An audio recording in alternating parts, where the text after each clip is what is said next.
So it's time again for another PBA game prediction.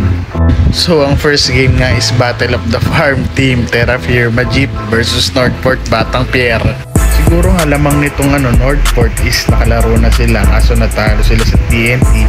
Pero yun nga, malakas naman talaga yung TNT. So malakas din kasi yung import itong Northport, yun ang maganda. Kaso yun na nga, ang makakalaban nila is Terra Firma Jeep na meron ng C-Stan. Tapos malakas din yung import si Antonio Hester. Para sa akin, sigurado maganda yung laban na to. Feeling ko dikit yung laban na to. So feeling ko ang hirap i-predict nito. So manghula na lang siguro ko. Feeling ko Northport kasi nakaisang laro na sila eh. Kumbaga may experience na mas may chemistry wise kasi napaglaro na, di ba?